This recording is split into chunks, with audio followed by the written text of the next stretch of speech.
Welcome to the YGA podcast, where we explore the areas of natural science, exploration, and conservation. I am your host, Harmil, alongside Harmon, and in today's very first episode, we welcome Dr. Elizabeth Weber, the COO of Trunks Leaves and an elephant researcher. She joins us today to explain her academic journey of carrying out her master's and PhD, as well as how Trunks and Leaves facilitates conservation efforts. So, welcome, Dr. Elizabeth Weber, to our very first episode. Hi, thanks for having me. This is my first podcast as well. I've been doing teaching and all sorts online, but my first, podcast. Great fun. Awesome. So, before we get started, can you tell us a bit about your background and perhaps some of the roles you're currently involved in? Yeah, sure. So I've just started a role as a Chief Operating Officer with Trunks Leaves, which is an American-based charity focusing on Asian elephant conservation. So kind of evidence-based conservation, but looking at elephant habitats and the people who live around the elephants as well as just the elephants. And my background is I've done internships at zoos. I've gone on to be a research assistant for African elephants. I did my master's on Asian elephant crop raiding in Cambodia. A whole host, and then also some sort of UK native animals. But yeah, elephants has always been where my passion has led me. And I don't know. I grew up in North Scotland, so the idea of working with elephants was always a bit of a crazy idea. But somehow it's fitted together. Yeah. Yeah, so you have this extensive research background working with the giants, and your first of many elephant research endeavors started with your master's on elephant crop breeding hotspots in Cambodia. Later, your focus turned to African elephants as a research assistant with the Amboseli Elephant Project, where you investigated data and the longitudinal effects of early experiences on elephant life histories. So, even before heading into your PhD, you thoroughly scrutinized elephant behavior from essentially two different continents. What really inspired you to focus your research on elephants in the first place? So I can't even remember a turning point in my life, but I can always remember being fascinated by elephants. There just was always in awe of them. But when I was 16, I picked up a book by a researcher called Katie Payne, and it was called Silent Thunder. And so she'd studied the infrasound that elephants used, so low frequency rumbles that we as humans can't hear. And we'd almost feel it like a big organ if you were in a big cathedral sort of place. And elephants use these low frequency rumbles to communicate over kilometers. So say 10 kilometers, they can call to each other and kind of keep up to date with whatever each others are doing and coordinate their space. And this just blew my mind at 16. So I think that's where I was started my initial, is this possible? Can I work with these huge creatures on the other side of the world? But they that book had me hooked, absolutely. Yeah, I've actually heard of Katie Payne. She's worked in the Cornell Lab of Ornithology, I believe in the bioacoustics program. And I think it's very interesting that bioacoustics across disciplinary science can help us garner such a better understanding in sound transmission and reception. And I feel like this is just one of like the many fields which kind of show how we have so much to learn and just appreciate from animals, and many of the applications derived wouldn't be possible if we weren't so fortunate to really be able to work and admire such animals like the birds and whales for the bioacoustics research. Yeah, she does a lot of she got into whale communication before she got into elephant communication. And I remember going to university. Uh, so in Scotland, the system works differently. So I went at 17 and was asking all these questions, and some of the zoology departments were saying, "What is bioacoustics?" I was like, "No, that's what I'm asking you to teach me." Whereas now, 20 odd years later, it's now, I'm sure there's even degrees on it specifically. It's fantastic how it evolves. Yeah.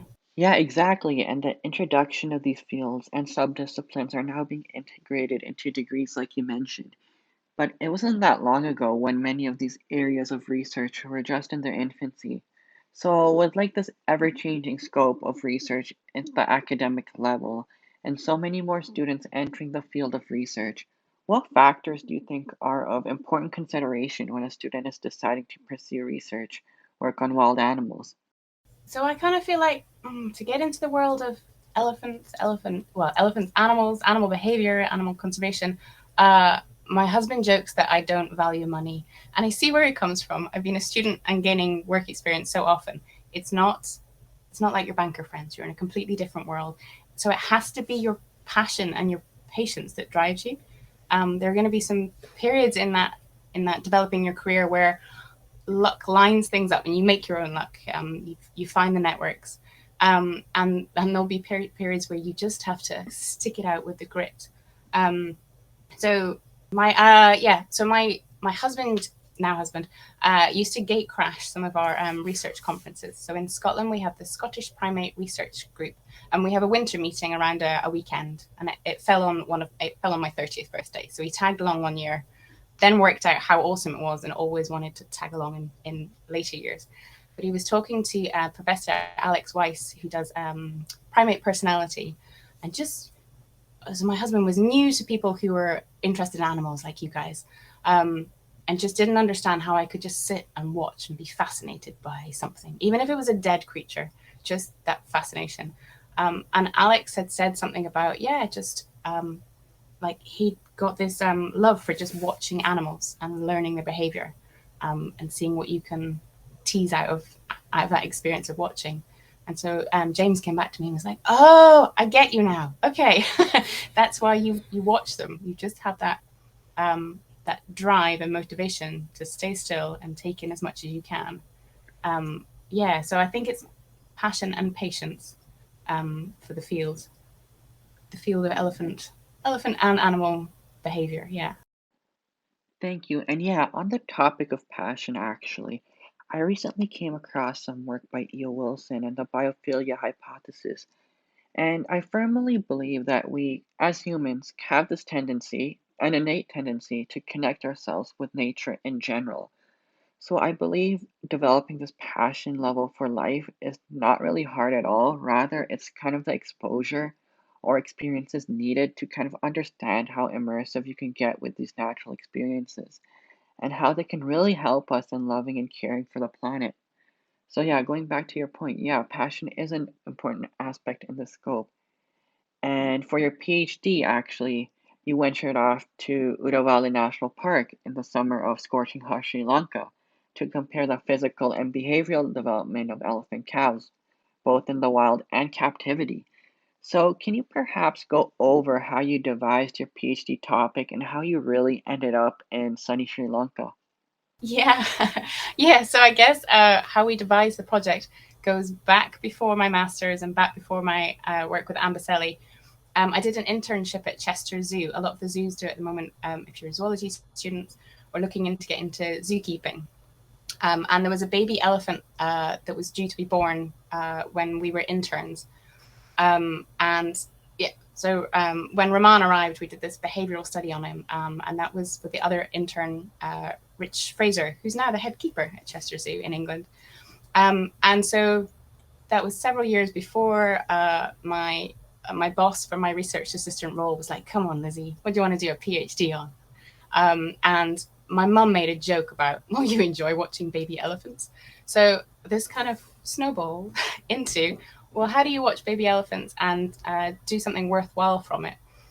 So we wanted to compare captive versus wild, and to see there's some problems with captivity at the moment with the big ethical question of should we keep elephants in captivity? Are animals in captivity um, that are they're being such great ambassadors for their wild animals and raising funds and teaching and education and advocacy, should they be in captivity? So the other big problem that we have in captivity is we have a disease called elephant endotheliotropic herpes virus. So a herpes virus that tends to kill calves, and Asian calves more than African, around 2 years old, just roughly around 2 years old.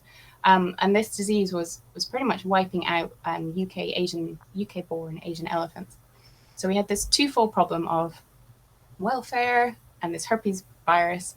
And so we wanted to ask the question, if you managed to have a calf that survived past 2 years and went on to live and reproduce in the zoos, is it behaving normally compared to one in the wild? So does it have the same connections with its mother? Does it play? Is it standing around, or is it doing stuff?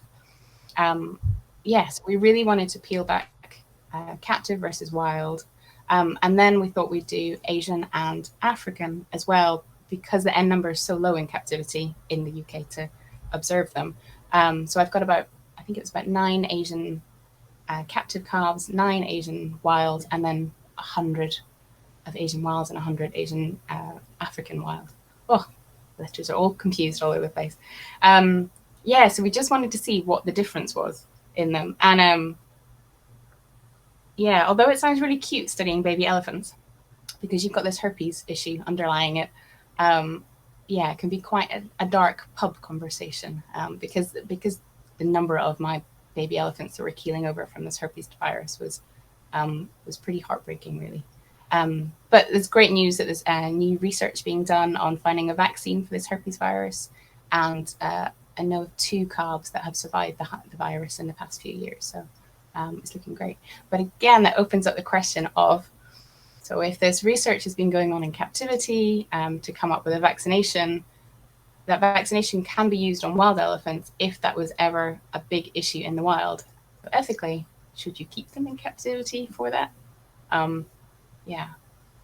So, since in this kind of topic you worked with both wild and captive elephants, from my understanding, a captive setting is more enclosed in the sense that the elephants are limited to a more contained environment, whereas wild is just wild and they have the whole field to explore and just live.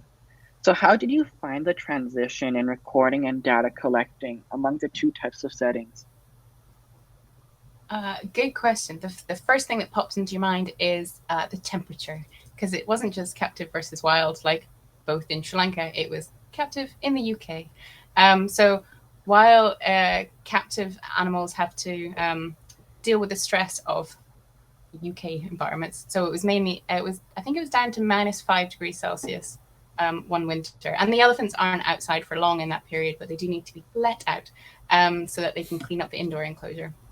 And on the flip side, my brain switches off at 34 degrees Celsius in Sri Lanka. So, and we were recording data up to, I don't know, 37 degrees Celsius.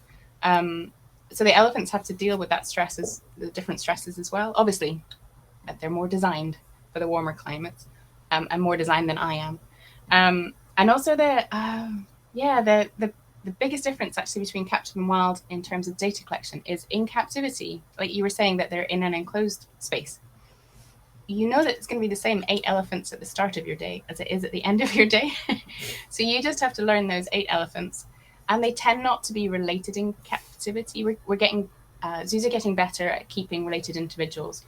But historically, we just have, I don't know, 4 adult females that were just pulled in from, even from different countries. So they look really different. Whereas in the wild, they're all related. They're all aunties and sisters. And so you have to tune yourself a bit tighter to learn the differences. A field staff, I just remember them being at utter giggles because I was trying to identify, all I needed to know was who this baby elephant was for 10 minutes so I could focus on it, not lose it in a crowd of elephants, and record the data. And then I could come back and I could find the information from the demography database. So this was in the wild in Sri Lanka. And I'd learned that the mother elephant had got a smear of mud down one side of its face.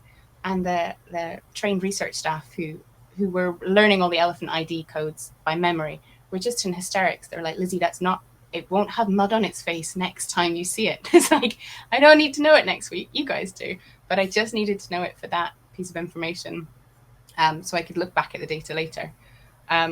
Yeah, so much easier in captivity because you don't have to sex them, you don't have to identify them, and also you can be watching one baby elephant and it can disappear into a sea of legs in the wild, behind a few bushes, all the rest of it, and then be watching it again and go, hold on, I don't remember you being quite so skinny, and realizing that you'd switched your calf.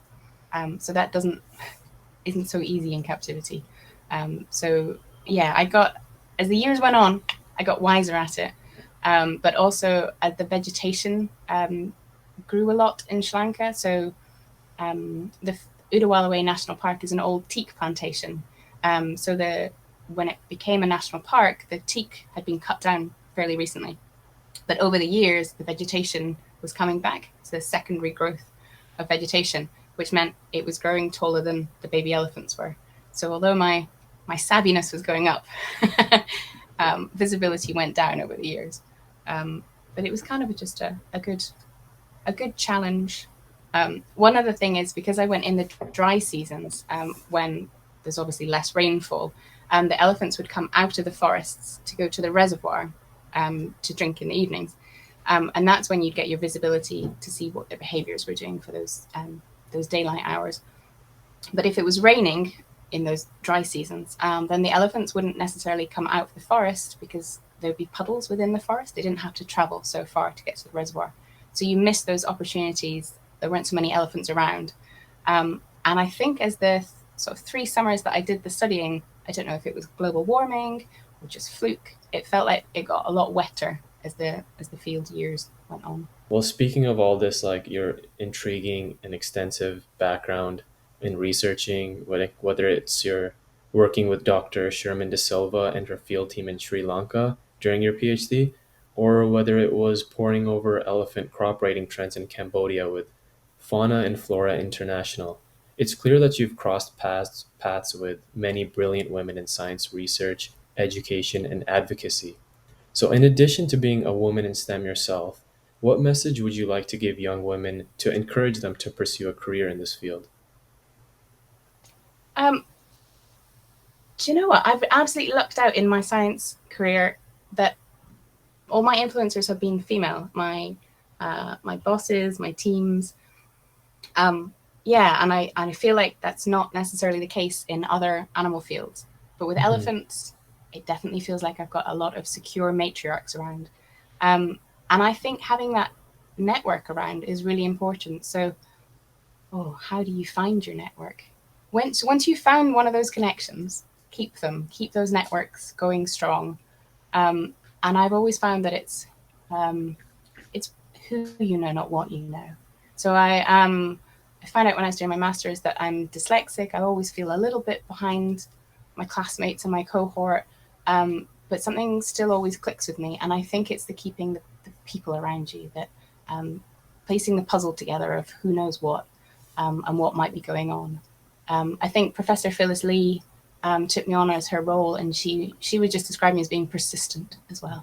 That I would email her every sort of 6 months to be like, hey, what's going on? And at one point, she just happened to need a research assistant. So yeah, whether that's luck or pushiness, or just keeping those networks alive. So yeah, absolutely.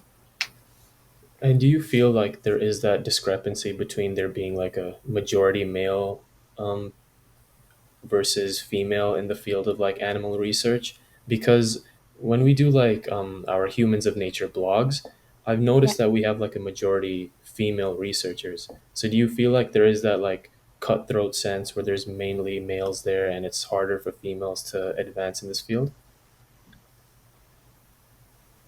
I think it depends. So when I'm thinking of my elephant stuff, I don't because I feel like everybody in the elephant world is really supportive. Hmm. Um, and I can think there's plenty guys in those fields as well as the females.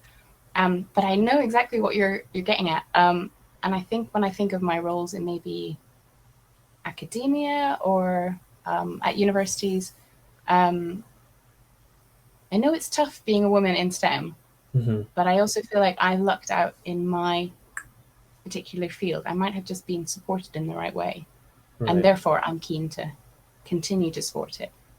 But just yeah, the conferences and things I've been at, yeah, you hear things, you learn stories, you see how your friends are getting on.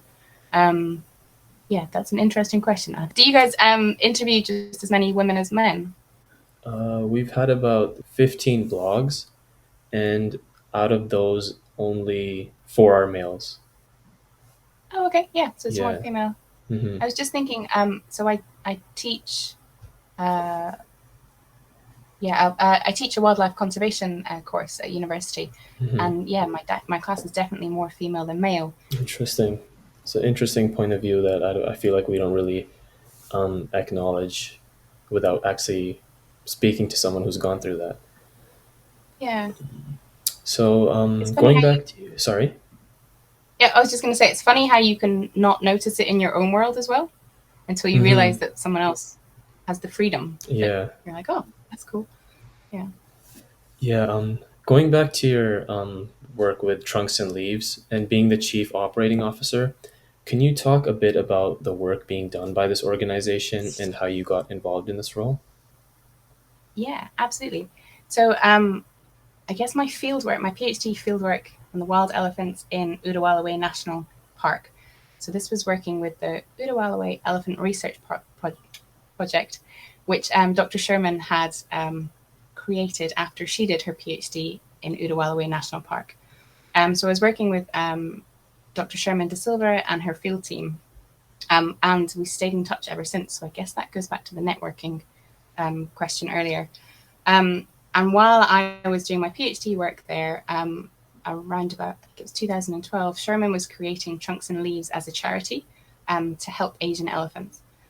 And Trunks and Leaves' mission is to facilitate evidence-based conservation of Asian elephants and their habitats. And we do this through science, education, policy, and advocacy. So for me, it's been absolutely great because I've known the team, I've known the background of their work, I've kind of know their passion that drives them, and even the demography database. Like one of the little tasks that I've got to do later this year to update that is the same elephants I did my PhD on. So it all kind of ties together. Um, but having said that, that all sounds as though it's like, oh, jump from job to job. I probably applied for well over 40 jobs after completing my PhD. Had a baby, had a pandemic to survive like everyone else, and I had a serious hiking injury where yeah, don't know how you describe that one. Really messed myself up. Hmm. So yeah, things in elephant behavior careers and all the rest of it don't line up particularly. There's some waiting, there's some grit waiting for your career to piece together. Um, and I think that goes back to the you were asking the advice to give up and coming researchers in the world is yeah a lot of perseverance is needed, um, just for those struggly times where things don't seem to be coming together. But keep at it, yeah. And going back to like your network and actually being directly involved with elephant researchers, Yeah. what could people like the general public or myself even do to support the efforts of Trunks and Leaves and help them fulfill their mission's objective? Absolutely. So we've got a website that you could check out that's got lots of pieces of information to learn about Asian elephants and the plight of Asian elephants. So I think people generally got confused between the Asian and the African elephants, and they think that they've got the same threats and the same um, red list levels. But actually, Asian elephants are more threatened by habitat fragmentation and loss. So yeah, check out our website for things like that, and also check out our social media. So as well as it being World Elephant Day, it's also Asian Elephant Awareness Month, and we're posting lots of things on social media just to kind of get the word out there about Asian elephants. So follow us on some of our social media places, and it's also yeah. So sharing our social media would be fantastic. We've also got things like adopting an elephant. So if you're thinking in a few months' time, the holiday season coming up, adopting a wild Asian elephant. Obviously, you wouldn't want one in your own back garden, but these are virtual kits that you can print at home. And also, we're always looking for volunteers. So if you've got a speciality, whether that is creating social media, check out our website and see how you can get involved with helping us out. That would be awesome. Well, Dr. Weber, thank you so much for taking your time out of your day to be a part Yeah, of our first ever podcast. thank Um, you. just before wrapping up, I know you touched a bit on this already, but we'd like to give you the chance to promote any project or organization you're a part of or you would like our audience to look out for. Anything that you missed or didn't talk about yet? So yeah, I'm a fellow of two groups in the UK, which although your audience aren't necessarily UK based at all, they'll have YouTube channels, and I think that links back to your question about networking and how do you find out what's out there. So I think finding out doing enough work experience so you find out what you don't want to do in your career is just as important as finding out what you do want. And I've been encouraging my students to look broadly, figure out if it's bioacoustics you want to do, or if it's programming, or all sorts. There's just a whole world out there related to animal behaviour. So this is the Linnaean Society of London, and then the Zoological Society of London. And I'll give you guys the links for the show notes. But yeah, they do. I guess in COVID times, they've started putting all their little conferences online, and that's just been absolutely great for anybody who's not London based, who can check them out. And yeah, keep your curiosity going with them. All right. Well, thank you so much. And well, that's a wrap on our first podcast.